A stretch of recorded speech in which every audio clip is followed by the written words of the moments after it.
Hey there, it's Titi Lavish, and today I want to share some things about growing long, kinky hair. I currently do not have 4C hair anymore, as you can see, although some people will still mistake this for 4C. I currently have a Gina curl, so the things I'm sharing in this video are not exactly what I'm doing right now, but I will show you clips and videos. This is what I was doing to get the length that you guys saw and were asking about in my 4C hair. So let's go ahead.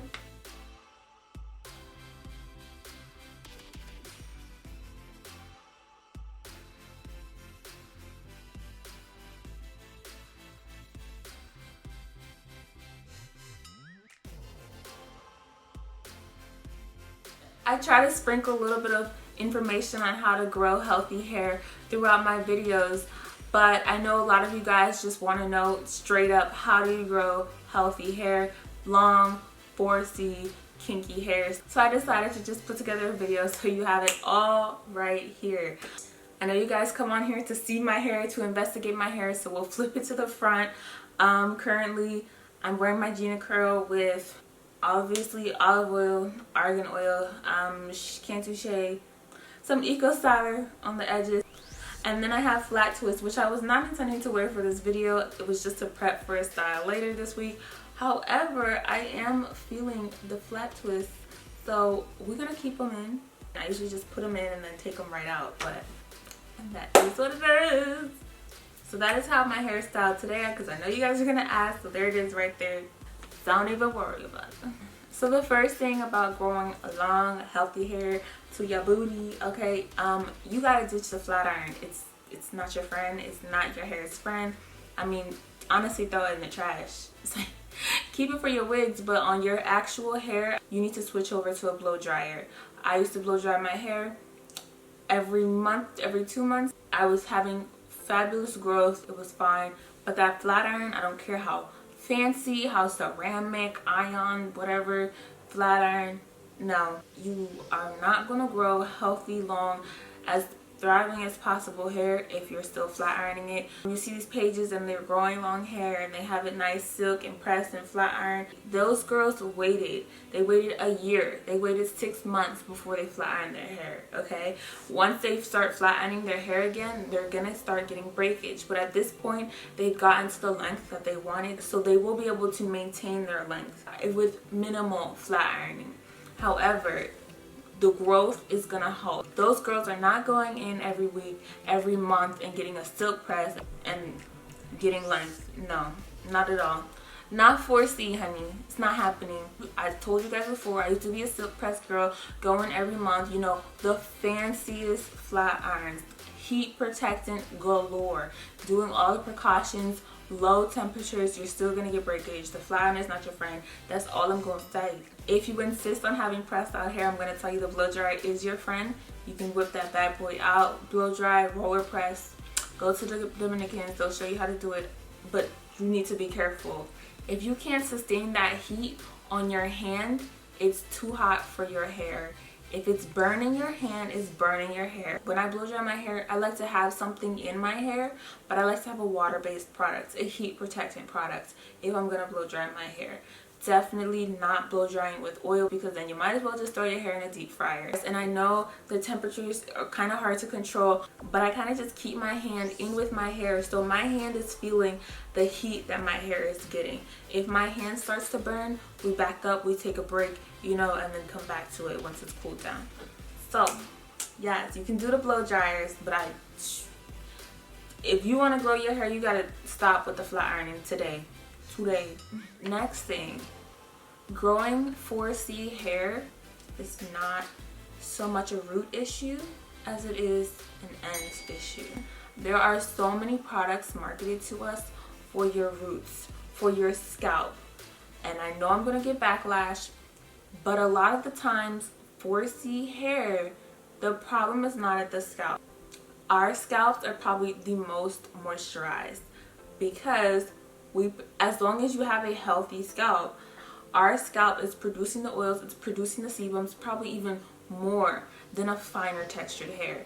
The issue is our hair is so curly, the oil is not seeping down to moisturize the rest of our hair. If you have scalp issues, okay, target your scalp. But if you're having scalp issues, usually the length is not so much the problem, but more so the thickness of your hair. If you want length, you need to target the ends of your hair. You need to be helping out those old behind hairs that have been hanging on there from 6 years ago. They're the ones that need the moisture. Some of these products are amazing, but we're not targeting the correct area. Buy those products that you love so much and put it on your ends. I'm so serious. Put it on your ends. Those scalp oil products, I put them on my ends. Your roots, you don't need to worry about them. They're cooling. They're chilling. They don't need no help. They is good to go. It's your ends. I cannot stress that enough. With your ends, you need to trim your ends. This video got so serious. It just be so many people don't understand, and it hurts me because growing our hair is not hard. It's not hard at all. It just takes an understanding. There's this misconception that growing 4C is so hard, and it's not. It's not hard. It just takes a lot of understanding, and I mean, it takes a lot of care, but the main part is the understanding, and it just hurts me. It hurts my heart when people really want to grow their hair, and there's just so much stuff out there that is just like, it just be certain things that I wish girls knew. Okay, I'm gonna tell you now. I'm gonna tell you early.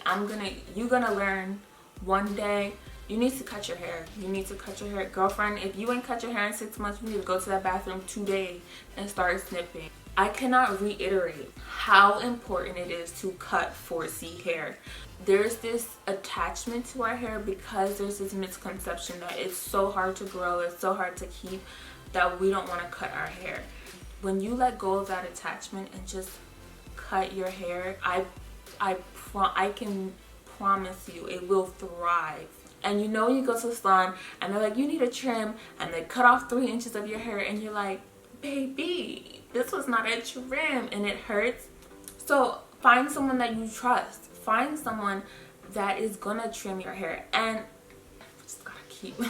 find someone that is just going to trim your hair. Maybe make it known, I intend to come back next month for another trim, so you don't need to trim off that much because I'm gonna be back. And that's a way to start your trimming, to get comfortable with cutting your hair.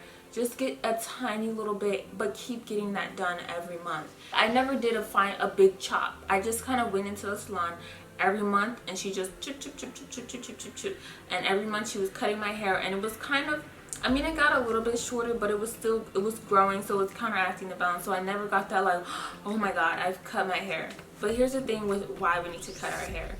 4C, again, that moisture, it's hard to get it to slide down to your ends. So we are prone to having split ends. We're prone to tangles that lead to split ends. So it's just inevitable that we're gonna have split ends. We need to take care of that. We need to be proactive about the situation. Those split end mending creams and shampoos are not going to do the job. You're putting a band-aid on a situation that needs a real fix. If I see a split end, I like to cut like at least ½ an inch above the split end, because your hair will split and it will break and it will break and it will break all the way up to your scalp. And I don't know if you guys remember all the leave out heads, all of us that had our little sew and leave out, and it got so short. We was walking around with mullets. It will split all the way to your roots, and if it gets to your roots, now you gotta shave it bald. So just let's be preventative. Just cut it off. Just trim it off. Your hair grows 3 inches every 6 months. So as long as you're not cutting more than 3 inches every 6 months, you will be having growth. Find you some nice sharp shears and become friends with them, okay? A few more things that are going to be your friend is oil. You just want to coat, honestly, I'm saying coat your hair in oil. Your oil is your protecting, your oil is your shield to the world. Keep your hair oiled. I tell you guys all the time, I love olive oil. This is my favorite oil for hair. There's definitely more oils out there that you can use, but olive oil. I'm currently using California Olive Ranch. I'll try and put a link in the description so you can see all the available true 100% extra virgin olive oil that you can use, because you know there's that whole thing about fake olive oil, and we don't want to be putting fake olive oil in our hair. So I'll put a link down there so you guys can pick out whatever you have available. And then my next favorite is argan oil. There's like hair in there. I pulled these out of my shower, and I keep these in my shower because If I reach up to my hair when it's wet and it's not a little bit slimy, a little bit producty, I like to just dunk a little bit of oil in there. I started using the Shea Moisture just because I like their pump tube. It's really convenient when you're in the shower. I've always done Physicians Formula. There's a whole bunch of brands of argan oil out there that you can try. I don't really think there's any discrepancies between olive oil brands. I feel like they are what they say they are, so I think you're pretty safe with picking any brand that you feel comfortable with for the argan oil. Did I say olive oil? I meant argan oil. Another product that I really love is Shea Moisture's Castor Oil Shampoo. It does not strip my hair when I wash it. I feel like I'm doing a deep condition while I'm cleansing my hair. I am so sad that I can't use it too much anymore with this hair. I'm not gonna lie, I still have to put it on once or twice. But if you have natural hair, this is the one product that I definitely think you should pick up today. Doing your hair, actually doing your hair. Less manipulation is best. You need to plan out your styles. You need to decide how you want to wear your hair and wear it like that for the entire week. Do not be pulling and messing with your hair every day, every night, because the tangles, the breakage, I'm telling you, it's real. The less manipulation you can do to your hair is the best. When you style your hair, you need to be gentle. These are delicate little babies that you need to take care of, and they're looking to you. Only you can take care of them. Nobody is as gentle with my hair as I am with my hair, and that is something that you need to learn to do. Do not pull at your tangles. You need to go through and brush your hair, and I'm going to show you right now. I will go through each of my hairs as I do them, and I will pull them apart, and I will get out every tangle like that. Okay, is what you got to do. You have to be so gentle. I'm just gonna break down exactly what I was doing for my hair because that's what worked. That's what I know worked. I know some other variations that could potentially work just as well, but I'm just gonna break down exactly what I did. I braided my hair up with my wigs every 1 to 2 months. I took it down. I take the braids down and I'm detangling. While I'm detangling, my hands are soaked in oil, and I'm going through it with oil, and I'm pulling out loose hairs. If I get in the shower with all that loose hair that's not attached to my scalp, I'm going to get the worst tangles, the worst matting. It's going to be a nightmare. I believe you lose 100 hairs in your body a day, so if you think over a month, you have lost a lot of hair out of your scalp. So you need to make sure you get that out. I get in the shower, I shampoo. I love that Shea Moisture shampoo. My conditioner, don't really have an awesome conditioner recommendation for you, but what I can say is when you're picking out products for your 4C hair, try everything on your hand. If it's a moisturizer, dry your hands, put that moisturizer on your hands, look an hour later and see what's going on, because I used to have this little oil. It said it was oil, and one day I think I spilled it on my hand for whatever reason, and I looked at it, and when I noticed it, my hand was so dry and crusty, and I'm like, this is what I'm putting on my hair? This thing that just dried out my hand, like ashy, crusty, dry, I'm putting this on my hair. So from then on, anything that I put on my hair, I try it out on my hand. If I'm going to do a shampoo, I'm putting it on my hands. My hands should feel nice and clean, but not too ashy, stripped, dry, unless it's like for the intention of clarifying my hair, which is just a more intense shampoo cleanse. A conditioner should go on your hands nice and buttery. You should feel like you have a film, a moisture film on your hands after the condition.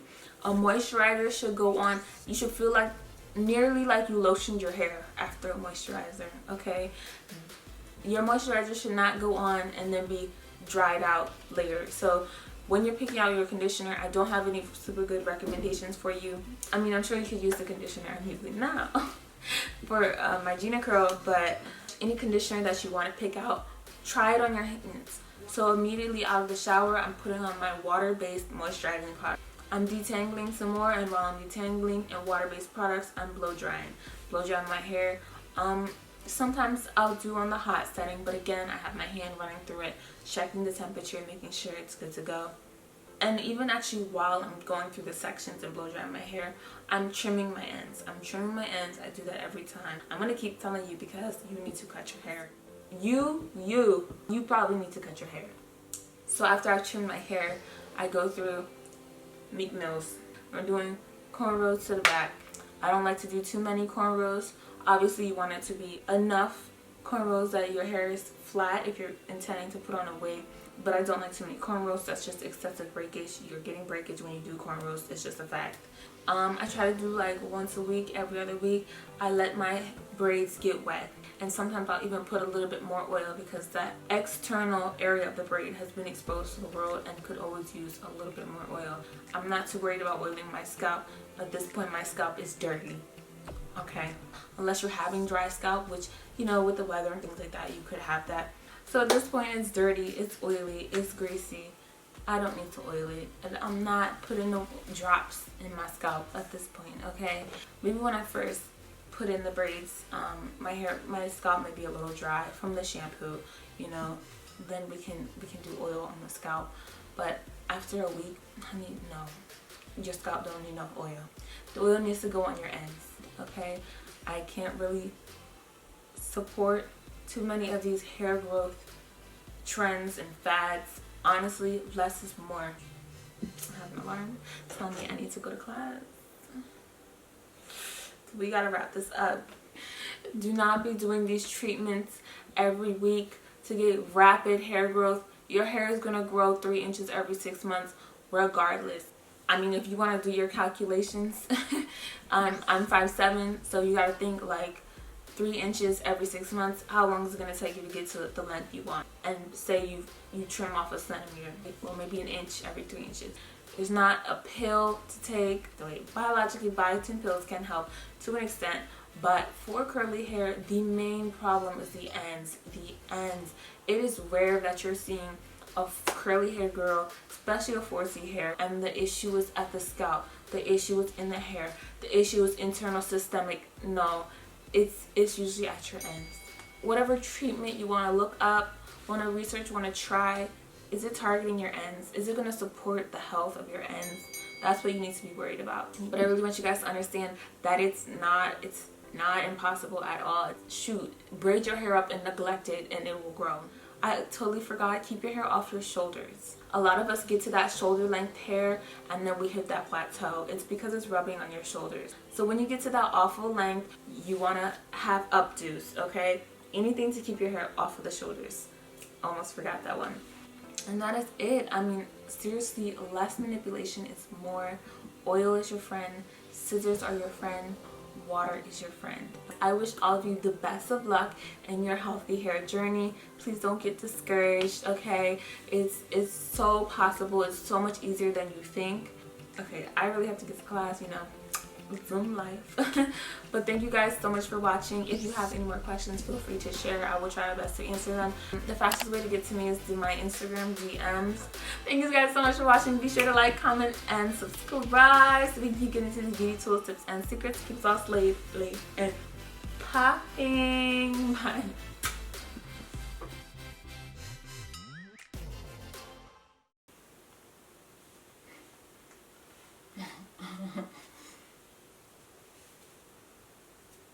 Trim your hair, trim your hair. Find you some nice sharp find you some nice oil,